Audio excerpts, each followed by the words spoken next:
الكريم اما بعد فاعوذ باللہ من الشیطان الرجیم بسم اللہ الرحمن الرحیم۔ مسلسل درس قرآن کا سلسلہ جاری ہے۔ ہر اتوار کو درس قرآن آپ کے سامنے پیش کرتا ہوں۔ اللہ تعالیٰ میری اس حاضری کو قبول فرمائے اور جو کچھ بیان ہوا اس پہ عمل کرنے کی توفیق عطا فرمائے۔ اللہ تعالیٰ میری زبان پر حق جاری فرمائے۔ سورہ بقرہ سے تفسیر کا آغاز ہوا۔ آپ نے سنا اللہ تعالیٰ نے سب سے پہلے مومنین کا ذکر فرمایا اور ان کی صفات بیان ہوئی۔ اس کے بعد کافروں کا ذکر فرمایا 2 آیات میں۔ اس کے بعد مسلسل 13 آیات میں اللہ تعالیٰ نے منافقین کا ذکر چل رہا ہے۔ مومن کو پہچاننا بھی آسان ہوتا ہے، کافر کو پہچاننا بھی آسان ہوتا ہے، لیکن منافق کو پہچاننا مشکل تھا۔ اللہ تعالیٰ نے مسلسل ایک آیت میں ان کی نشانیاں، ان کی صفات بیان کی کہ منافق کیسے ہوتے ہیں، ان کی زبان کیسی ہوتی ہے، ان کا دل کیسا ہوتا ہے اور ان کے معاملات کیسے ہوتے ہیں۔ اللہ تعالیٰ نے مسلسل ان کے عیوب بیان کرنے کے بعد 2 مثالوں میں مثال سے بھی سمجھایا کہ منافق کیسے ہوتے ہیں، اور اللہ تعالیٰ نے جو مثال بیان کی گزشتہ نشست میں آپ کو سنائی کہ ان کی مثال ایسی ہے منافق کی کہ وہ آگ جلائیں، آگ جب خوب روشن ہو جائے تو اللہ تعالیٰ اس آگ کو بجھا دے اور اس کا نور لے جائے اور منافق ہاتھ پہ ہاتھ دھرے بیٹھے رہیں۔ پھر اس کے بعد اللہ تعالیٰ نے دوسری مثال بیان فرما رہا ہے۔ مثال سے ہر ایک کو بات سمجھ میں آ جاتی ہے، کوئی پڑھا لکھا ہو یا اتنا سمجھدار نہ ہو، لیکن مثال سب سمجھ جاتے ہیں۔ اس لیے قرآن کا یہ اسلوب ہے کہ قرآن مثالیں دے دے کر بات سمجھاتا ہے تاکہ ہر کسی کی سمجھ میں بات آ جائے۔ اللہ تعالیٰ ارشاد فرماتا ہے اَوْ كَصَيِّبٍ مِّنَ السَّمَاءِ فِيهِ ظُلُمَاتٌ وَرَعْدٌ وَبَرْقٌ يَجْعَلُونَ أَصَابِعَهُمْ فِي آذَانِهِم مِّنَ الصَّوَاعِقِ حَذَرَ الْمَوْتِ وَاللَّهُ مُحِيطٌ بِالْكَافِرِينَ۔ یا جیسے آسمان سے تیز اترتا پانی کہ اس میں اندھیریاں ہیں اور گرج اور چمک ہے، اپنے کانوں میں انگلیاں ٹھوس رہے ہیں کڑک کے سبب موت کے ڈر سے، اور اللہ کافروں کو گھیرے ہوئے ہے۔ آپ نے سنا کہ اللہ تعالیٰ نے منافقین کے لیے مثال بیان کی۔ پچھلی مثال میں یہ تھا کہ وہ آگ جلا کر روشنی کرتے تھے، لیکن اللہ تعالیٰ اس روشنی کو بجھا دیا۔ اس مثال میں اس میں بھی وحشت و گھبراہٹ تھی لیکن کچھ کم تھی، لیکن اس مثال میں بتایا جا رہا ہے کہ وہ بہت گھبرا جاتے ہیں اور پریشان ہو جاتے ہیں۔ کیوں؟ اس میں ذکر ہے بارش کا۔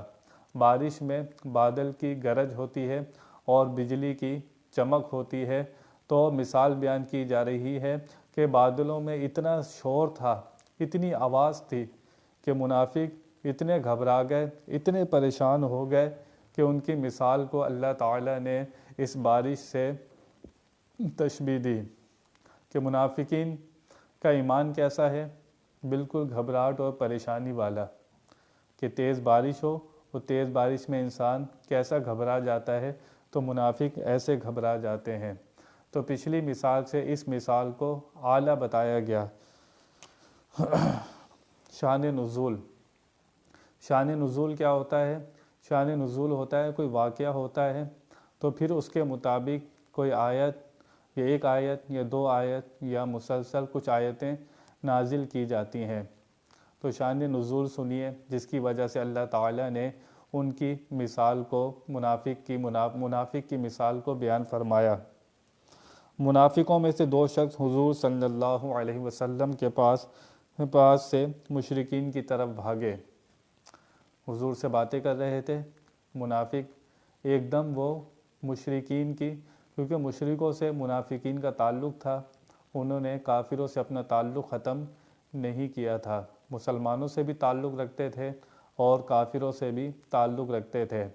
تو جیسے یہ لوگ حضور اکرم صلی اللہ تعالیٰ علیہ وسلم کے پاس سے بھاگے، جیسے ہی یہ لوگ بھاگے حضور کے پاس سے، رستے میں پہنچے تو اللہ تعالیٰ نے بادلوں کو حکم دیا، بادلوں نے سایہ کیا، بالکل اندھیرا ہو گیا۔ جب اندھیرا ہو گیا تو بادلوں کی گرج اور چمک سے، جب بادل گرجے اور چمکے یہ منافق دونوں ٹھہر گئے اور گھبرا گئے، خوف زدہ ہو گئے اور اتنے ڈر گئے، کہنے لگے یہ جو ہم بھاگ کر آئے ہیں حضور کی طرف سے، مشرکین کی طرف بھاگے ہیں، اس گناہ کی وجہ سے اللہ تعالیٰ نے ہمیں پکڑ لیا ہے، ہماری پکڑ ہو گئی ہے۔ تو اب کہنے لگے یا اللہ ہمیں یہاں سے نکال دے، اس رات کی اندھیری سے، رات کی تاریکی سے ہمیں بچا لے، ہم تیرے نبی پاک صلی اللہ تعالی علیہ وسلم کے پاس حاضر ہو کر صبح سچے دل سے کلمہ پڑھ لیں گے۔ چنانچہ ایسے ہی ہوا، اللہ تعالیٰ نے ان کی رات کو تھوڑا آسان کر دیا اور وہ صبح حضور اکرم صلی اللہ تعالی علیہ وسلم کے پاس جب گئے تو دل سے کلمہ پڑھا، زبان سے بھی کلمہ پڑھا اور سچے مسلمان ہو گئے، اپنی منافقت سے توبہ کر لی۔ لیکن یہ اللہ تعالیٰ نے مثال کا ذکر فرمایا، ان دو منافقوں نے تو توبہ کر لی، لیکن باقیوں کے لیے مثال بیان کی جا رہی ہے کہ منافقوں کا حال کیا ہے۔ اللہ تعالیٰ نے اس کہاوت میں بیان فرمایا۔ پہلی مثال میں منافقین کو کہا گیا تھا یہ گونگے ہیں، اندھے ہیں، بہرے ہیں، ان پر نہ آپ کی باتوں کا اثر ہوتا ہے نہ قرآن کریم کا اثر ہوتا ہے، یہ گونگے ہیں، اندھے ہیں، بہرے ہیں، یہ کسی طرح بھی مسلمان نہیں ہو سکتے۔ لیکن اس مثال میں بتایا جا رہا ہے کہ کچھ منافقین کے ایمان لانے کی امید تھی، تو اللہ تعالیٰ نے ان کی جب مثال بیان کی، جب ان کے لیے رات میں تیز بارش ہوئی اور بادل کی گرج ہوئی، چمک ہوئی، تو یہ گھبرا کر اور سچے دل سے تائب ہو کر مسلمان ہو گئے۔ تو اس لیے اللہ تعالیٰ نے پہلی مثال بھی بیان کی، یہ دوسری مثال بھی بیان کی۔ دوسری مثال میں منافقین میں سے کچھ لوگ ایمان لے آئے اور کچھ لوگ پکے تھے، جیسے اندھے تھے، بہرے تھے، گونگے تھے، ان کے ایمان کی کوئی امید نہیں تھی۔ اللہ تعالیٰ نے آیت کا ذکر او سے ارشاد فرمایا، او کا سیبم، او کے معنی ہوتے ہیں مثلاً یا کہا جاتا ہے میرے پاس عمر آیا یا زید آیا، یہ جو یا ہوتا ہے یہ او کے معنی میں ہوتا ہے۔ منافق دو قسم کے تھے، بعض ان آگ والوں کی طرح اور بعض ان بارش والوں کی طرح۔ پہلے منافق کون تھے؟ جنہوں نے آگ کو روشن کیا تھا اور وہ یہ دیکھ رہے تھے کہ آگ کبھی نہیں بجھے گی، لیکن اللہ تعالیٰ نے اس آگ کو بجھا دیا۔ دوسرے منافق کون تھے؟ یہ بارش والے، جن کی کہاوت اللہ تعالیٰ نے بیان فرمائی کہ وہ بارش ان کے اوپر برسی، گرج چمک تھی اس کے بعد، اور وہ وحشت سے گھبرا گئے اور گھبرا کر وہ لوگ ایمان لے آئے۔ شان نزول آپ اس کا سن چکے۔ او کے معنی واو کے بھی ہوتے ہیں، یعنی یہ مثال یا وہ مثال۔ کَصَیِّبٍ، صوبن سے بنا ہے جس کے معنی اترنا، جھکنا، ارادہ کرنا، سر جھکانا، اور یہاں سیب سے مراد یا تو تیز بارش ہے کیونکہ یہ اوپر سے گرتی ہے، اور یہاں بادل کیونکہ بھی نیچے جھک کر رہتا ہے۔ من السماء، پھر فرمایا او کَصَیِّبٍ من السماء، سماء سمون سے بنا ہے جس کے معنی ہے اونچائی یا بلندی۔ آسمان کو سما اس واسطے کہتے ہیں کہ وہ اونچا ہے، اور بادل کو بھی سما کہتے ہیں۔ یا تو آسمان سے مراد ہے یا بادل، اگرچہ بارش اوپر ہی سے برستی ہے، چنانچہ من السماء فرما دینے میں چند فائدے ہیں۔ فلاسفر لوگ کہتے ہیں، جو فلاسفہ ہوتے ہیں وہ کہتے ہیں دھوپ کی تپش سے سمندر اور دریاؤں کا پانی بھاپ بن کر اڑتا ہے اور جا کر وہ اس سے بادل بنتے ہیں، بادل بننے کے بعد پھر بارش ہوتی ہے، یہ فلاسفہ کہتے ہیں۔ لیکن اللہ تعالیٰ نے ان کی اس بات کی تردید فرمائی ہے اور فرمایا کہ پانی آسمان سے اترتا ہے۔ اگر مان بھی لیا جائے ان کی بات کو کہ دھوپ کی گرمی سے، سورج کی گرمی سے پانی بھاپ بن کر اڑتا ہے اور جا کر بادلوں میں سما جاتا ہے، پھر بارش ہوتی ہے، لیکن آپ نے دیکھا ہوگا بادل پانی سے بھرے ہوتے ہیں لیکن پھر بھی وہ برستے نہیں ہیں، اور کبھی تو پانی کے قطرے برستے ہیں، کبھی اولے برستے ہیں، کبھی برف گرتی ہے۔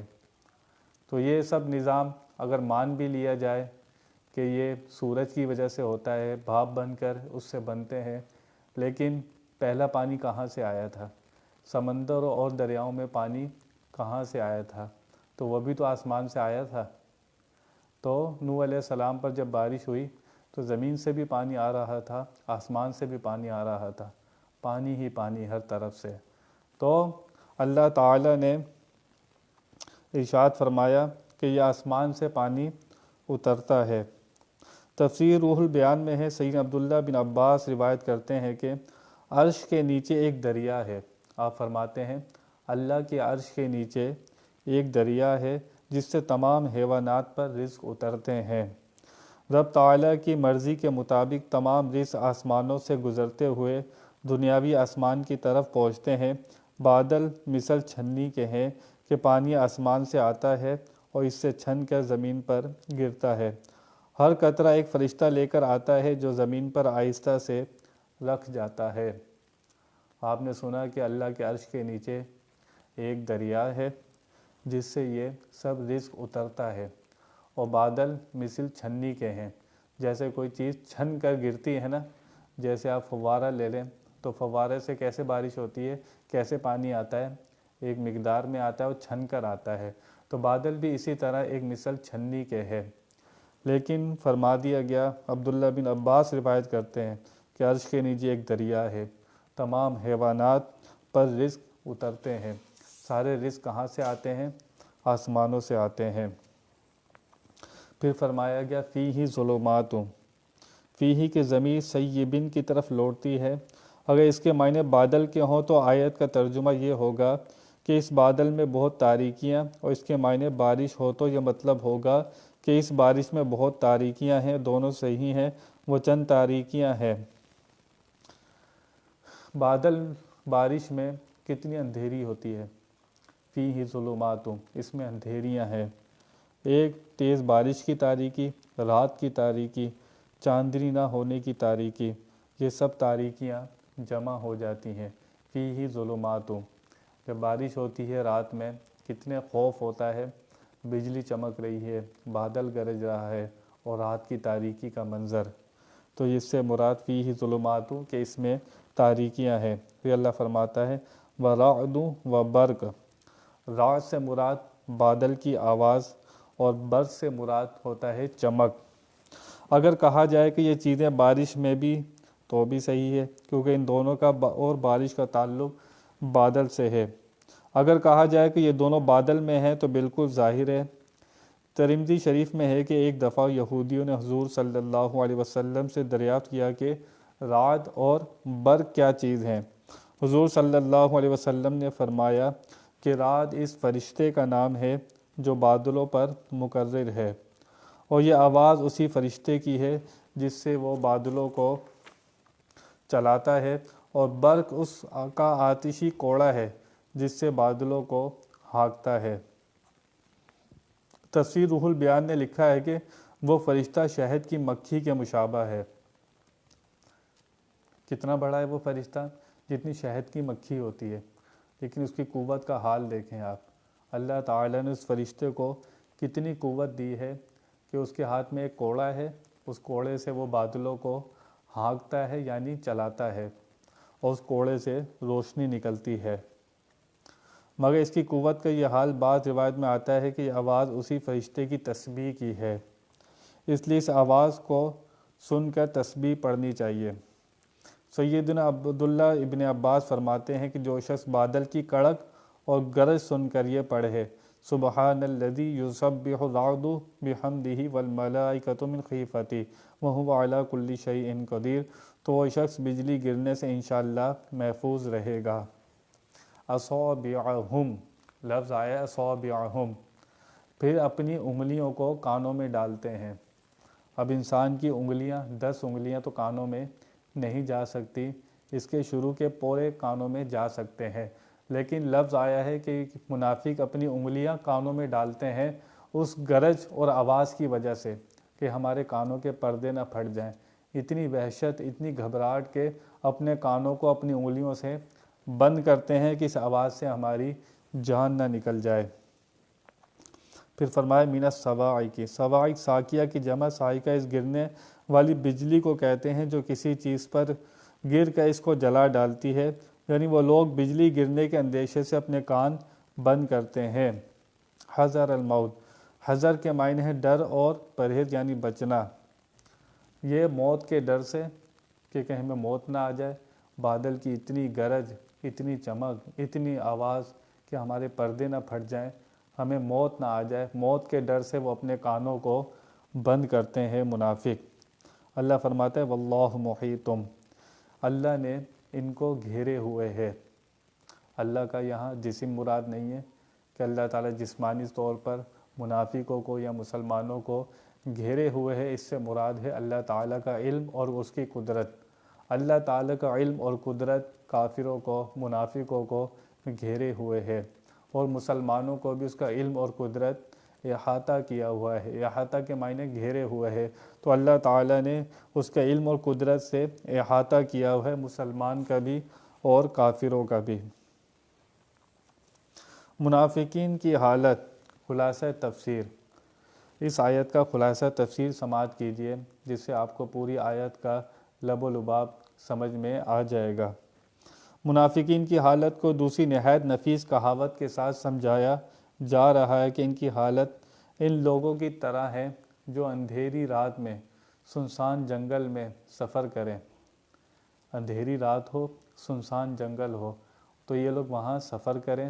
جب رات کو سفر کر رہے ہوں تو بادل آ جائیں رات کی تاریکی میں، اور بادلوں میں بھی خوب گرج ہو اور بجلی خوب چمکے، تو اس وحشت و گھبراہٹ کی وجہ سے وہ لوگ بالکل خوف زدہ ہو جائیں، اور جب بجلی کی چمک ہو تو چلنا شروع کر دیں۔ جیسے ہی بجلی کی چمک، روشنی رکے تو وحشت کے مارے کھڑے ہو جائیں۔ تو گرج کو سن کر تو ان لوگ اپنی موت کا اندیشہ ہو جائے، اور ان کو جب آواز سنیں، گرج سنیں، تو اب سمجھے کہ بس اب موت قریب ہے، بس ہم مرنے والے ہیں۔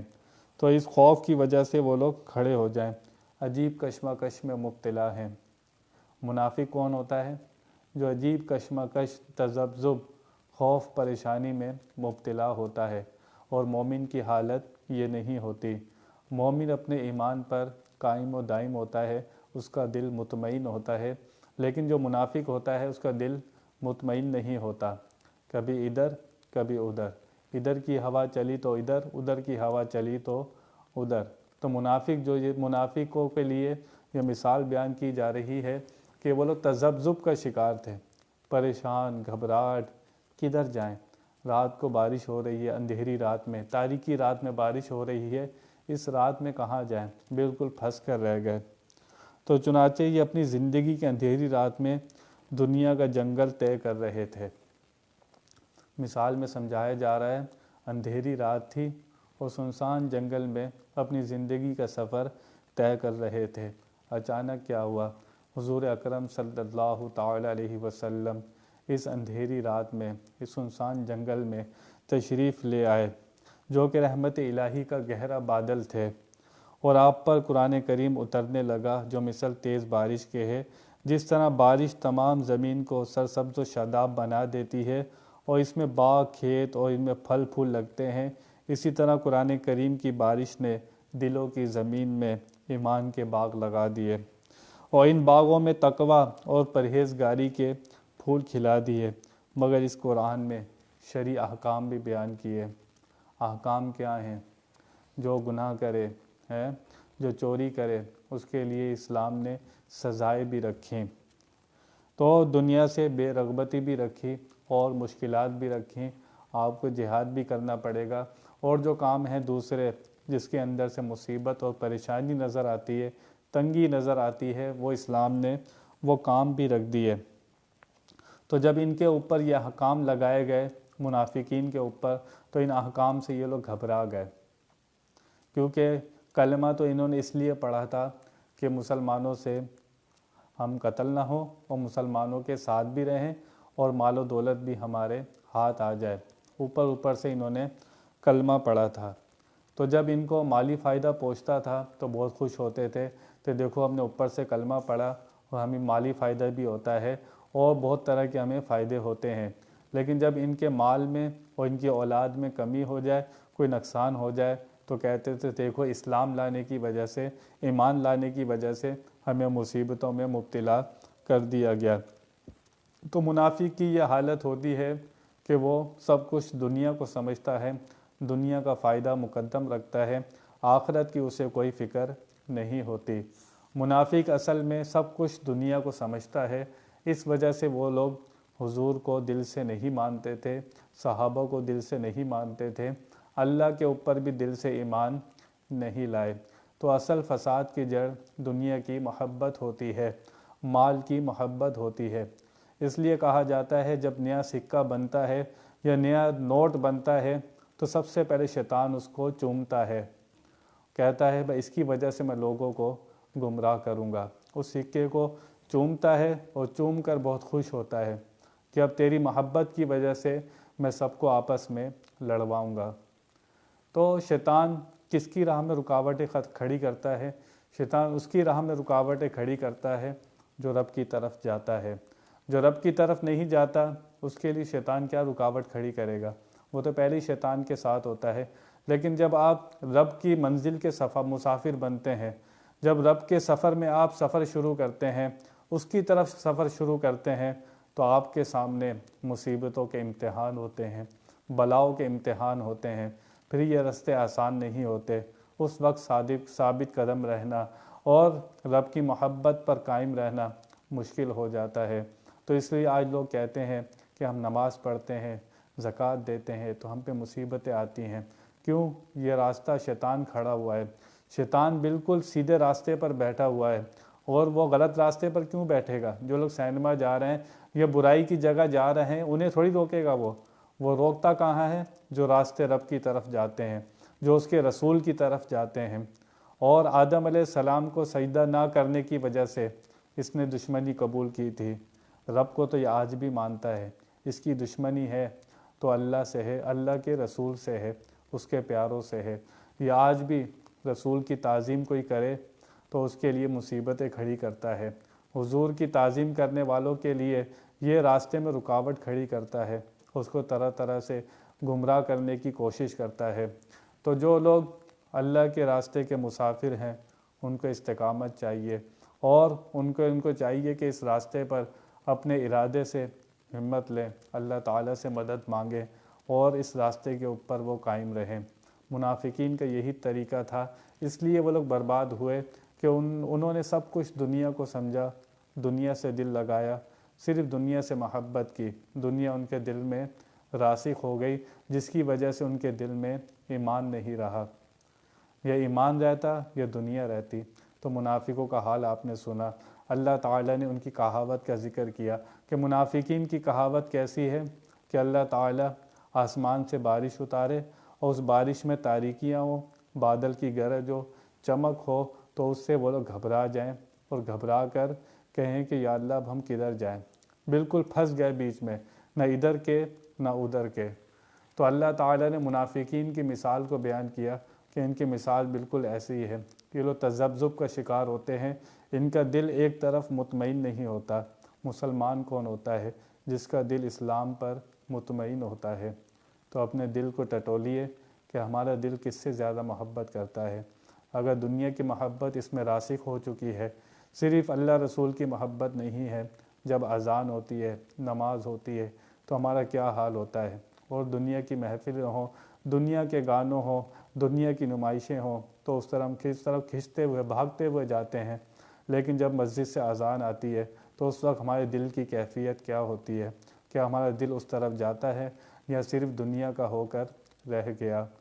علامہ اقبال کہتے تھے نا کہ ملا سے نہ پوچھ اپنے دل سے پوچھ، اپنے دل سے پوچھ لے کہ تیرا دل رب کی طرف کتنا ہے اور دنیا کی طرف کتنا ہے۔ منافقوں کا صرف اسی وجہ سے نقصان ہوا تھا کہ ان کا سب کچھ جینا مرنا سب کچھ دنیا تھی۔ تو جب ہر کوئی انسان بھی، مسلمان بھی جینا مرنا صرف دنیا کو بنا لے تو منافق بھی یہی کچھ کرتے تھے۔